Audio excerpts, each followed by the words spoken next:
A plane falls from the sky and the desert shows no mercy. One woman, injured, alone, hunted, must fight scorching days, freezing nights, and the eyes of predators that never blink. Every step could be her last, until she discovers a secret buried in the sands for centuries. This is not just a fight for survival. This is a journey into the heart of the desert's darkest mysteries.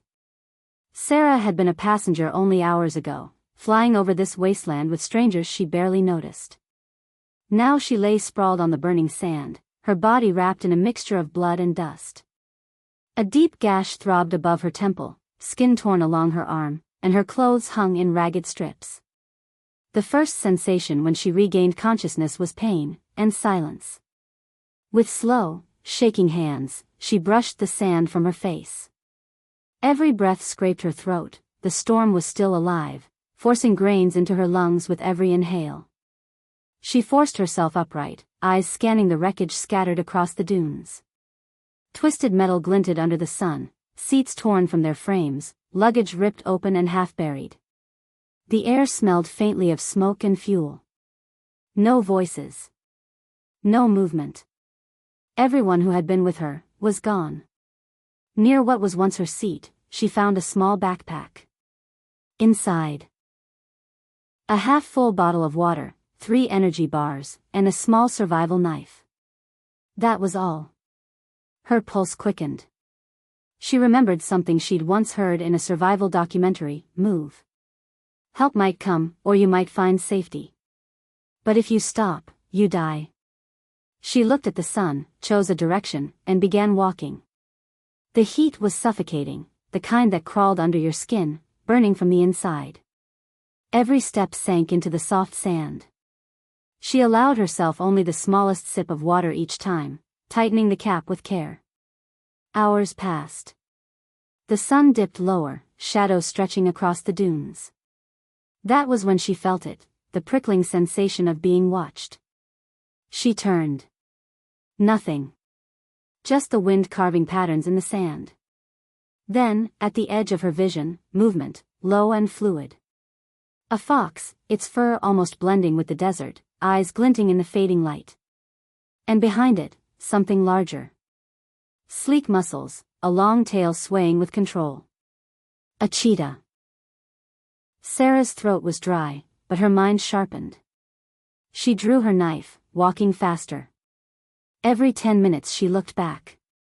The animals kept their distance, but they were closer than before. She climbed a sand ridge and scanned the horizon. No trees. No shelter. Only a shallow depression in the dunes, where the shadows had gathered into early night. She headed for it. When the sun was gone, the desert turned cruel in a new way. The heat bled from the air, replaced by a cold that sliced through her bones.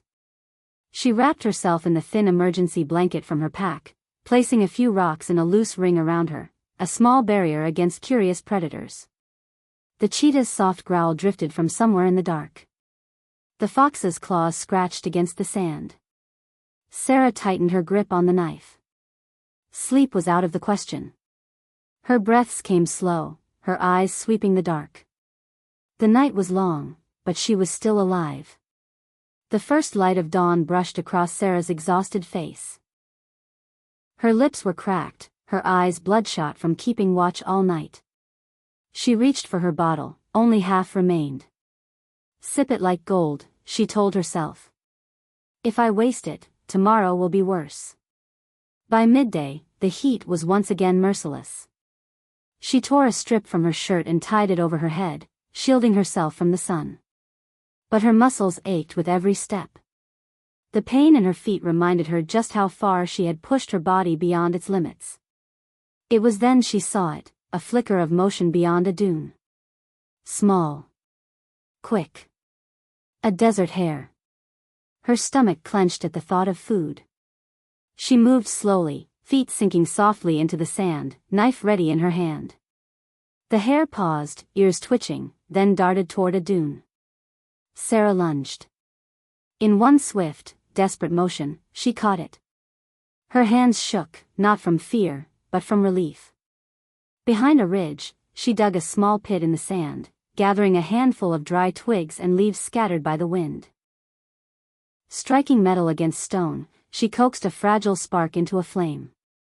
The fire was small, its smoke nearly invisible in the heat haze, but it was enough. The hare roasted over the tiny flames. The meat was tough, dry, but as she chewed, she could have sworn she was tasting the richest feast she'd ever known. The evening came quietly, the wind carrying with it a chill. Sarah wrapped the emergency blanket around her once more. Then she felt it. Somewhere behind her, across the open sand, the cheetah sat, watching. Even in the fading light, its coat glowed faintly golden, spots sharp against the sleek fur. Its eyes burned with hunger, but it didn't charge. It just waited. Sarah's heart pounded, but she forced herself to remember what she'd read: don't break eye contact. Don't run unless you have to. She stared right back at it, her knife between them. When the wind shifted, she made her move, leaving a piece of the roasted hare in the sand, far from her sleeping spot. It was a gamble, but it worked. Hours later, she heard the faint scrape of claws and the tearing of meat. For a while, at least, she was safe. 3 days into her journey, Sarah's body was nearly spent. The sun had bleached the edges of her clothes, her feet were raw from the sand. Only sheer stubbornness kept her moving. That afternoon, she climbed a tall dune, dragging herself over the crest. Below, half buried by sand and wind, she saw something strange, a cluster of rocks, and in the middle, a patch of sand darker than the rest. She slid down, brushing the sand away. Beneath it, a door. Old, wooden, reinforced with metal bands rusted by time. Her pulse quickened. She pulled harder, and the door gave way with a dry groan. A rush of cool, damp air spilled out, a stark contrast to the scorching desert. Inside was a chamber, built from ancient stone. The air smelled faintly of earth and minerals. Gold coins and rough gemstones lay scattered across the floor. Strange metal fragments caught the dim light. And at the far end, a scroll, its surface covered with symbols she couldn't read. When she unrolled it, the ink began to glow. Slowly, the symbols shifted, aligning themselves into the shape of a map. And there, at its center, was the mark of water, an oasis, hidden deep in the desert. Sarah's breath caught. Water meant life. People. Survival. She folded the scroll, slipping it into her backpack, along with a small gold coin. Then she turned toward the direction the map had shown. By late afternoon, her legs ached so badly she could barely lift them. But then, she saw it. On the horizon, a smear of green against the endless gold of the dunes. Her chest tightened. Her pace quickened. Soon, the sound reached her ears, the murmur of water, the whisper of palm leaves in the wind. Tears blurred her vision. She stumbled the last few steps and found herself at the edge of the oasis. Pools of clear water reflected the sky, streams trickled over smooth stones, and tall palms swayed gently. And then, voices. From between the trees, people emerged. Their clothes were worn but clean, their faces weathered but warm. They hurried to her side, offering water, steadying her as her legs threatened to give way. Days passed. Sarah's wounds began to heal, her strength returning. The people of the oasis taught her things she'd never imagined. They showed her how to find water in the heart of a cactus, how to read the wind for signs of a coming storm, and how to walk the dunes without sinking. At night, they sat by the fire, telling stories of the desert, of hidden cities swallowed by sand, and of travelers who had walked into storms and never returned. One evening, as the sun set behind the palms, Sarah looked at the people around her, their quiet laughter, their patient eyes, their hands hardened by work. She realized then that the true treasure wasn't the gold or gems she'd found. It wasn't even the map that had led her here. It was knowledge. The skill to survive where no one else could. The will to endure. And the kindness of strangers who had become her family. In the heart of the desert, Sarah had found not just life, but a new home.